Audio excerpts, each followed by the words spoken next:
قطب الاقطاب حضرت خواجہ قطب الدین بختیار کاکی رحمۃ اللہ علیہ فرماتے ہیں میں حضرت خواجہ معین الدین چشتی رحمۃ اللہ علیہ کی خانقاہ میں بیٹھا تھا، اچانک ایک تاجر، ایک دنیا دار شخص آیا۔ حضرت خواجہ معین الدین چشتی رحمۃ اللہ تعالی علیہ کے سامنے بیٹھے ہوئے آپ کے ایک مرید شیخ علی علیہ رحمہ جن کا نام تھا،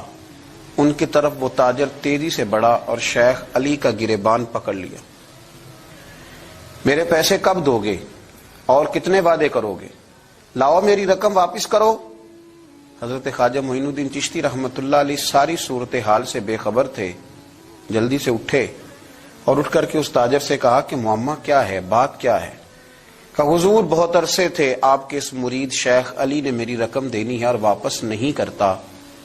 خواجہ صاحب علیہ رحمہ نے شیخ علی کی طرف دیکھا اور فرمایا یہ معاملہ کیا ہے؟ عرض کی حضور غریب ہوں، کمزور ہوں، تنگ دست ہوں،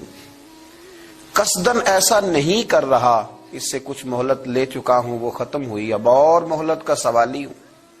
اور یہ مجھے مہلت دینے کو تیار نہیں ہے۔ خواجہ اجمیر علیہ رحمہ نے اس تاجر کی طرف دیکھا اور فرمایا غریب ہے، مجبور ہے، اس وقت تنگ دست ہے، اس کو کچھ مہلت دے دو، یقیناً تمہاری رقم لوٹا دے گا۔ اس نے حضرت خواجہ علیہ رحمہ کے ساتھ بھی توہین آمیز لہجہ معاذ اللہ اختیار کیا، ابھی لے کر کے جاؤں گا، پوری رقم لے کر کے جاؤں گا، ورنہ نہ صرف یہ کہ اسے رسوا کروں گا بلکہ میں اسے بازاروں میں کھینچوں گا۔ خواجہ قطب علیہ رحمہ فرماتے ہیں جتنے لوگ وہاں بیٹھے تھے ان سب کی طرف جب شیخ علی دیکھتے تو کمزور پڑتے،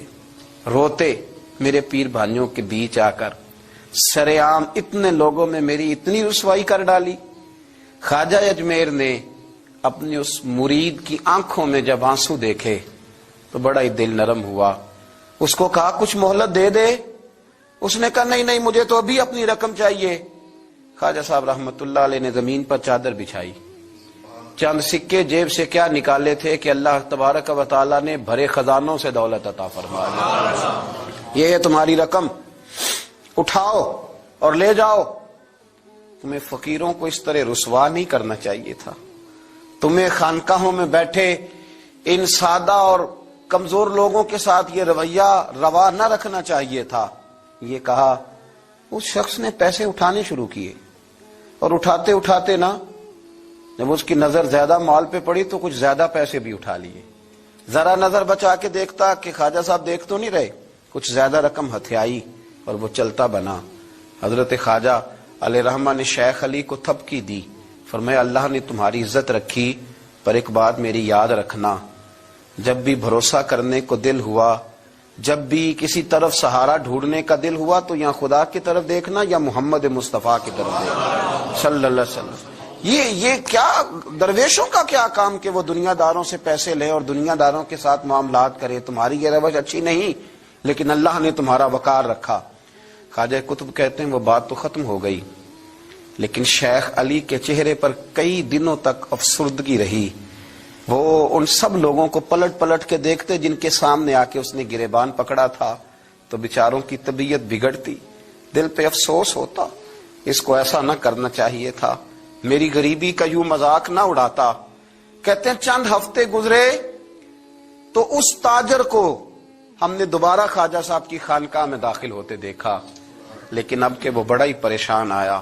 اب کہ وہ بڑا ہی افسردہ آیا، اب کہ وہ آیا تو ہانپتا کامتا تڑپتا آیا، چادر بڑی ساری اوڑھ رکھی ہے، آتے ہی حضرت خواجہ کی خدمت میں بیٹھا، تڑپ کے رونے لگا، کہنے لگا اجمیر کے بادشاہ بھول گیا تھا، معافی ہو سکتی ہے، غلطی ہو گئی تھی، درگزر کا سوالی بن کے آیا ہوں۔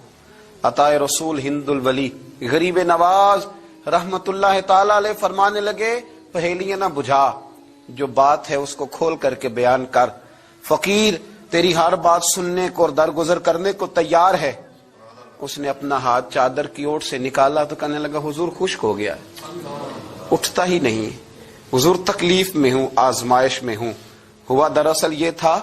کہ میں نے نا وہ میں نے سکے اٹھاتے اٹھاتے نا آپ سے نظر بچا کے کچھ زیادہ اٹھا لیے تھے، تو آپ کی ناجائز دولت، میں نے آپ کی دولت کو ناجائز حاصل کر لیا تھا، تو حضور اس سبب سے میرا ہاتھ چھل ہو گیا، مجھے اتنے لینے چاہیے تھے جتنے میرے بنتے تھے، میں نے ناجائز پیسے لے لیے۔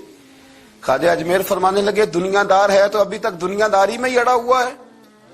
تو دنیا دار ہے تو ابھی تک تیرا خیال سکوں میں، پیسوں میں، دھیلوں اور اشرفیوں میں اڑا ہوا ہے۔ فرمانے لگے مجھے پتا تھا تو زیادہ اٹھا رہا ہے، لیکن فقیر کے پاس جو خزانے ہیں وہ اس کے ذاتی نہیں، وہ رب کریم کے دیے ہوئے ہیں۔ اللہ کے خزانوں میں سے کوئی لے گیا تو لے گیا، لیکن تو یہ کیا سمجھتا ہے کہ زیادہ سکے اٹھانے کی وجہ سے تیرا ہاتھ چھل ہوا ہے؟ یہ اس لیے تیرا ہاتھ خشک ہو گیا ہے کہ تو نے ایک فقیر اور درویش کو بھرے مجمع کے اندر رسوا کر ڈالا تھا۔ تیرا زیادہ پیسے لینے کی وجہ سے ہاتھ کمزور نہیں پڑا، بلکہ وہ جو تو نے اس غریب کے گلے میں ہاتھ ڈالا تھا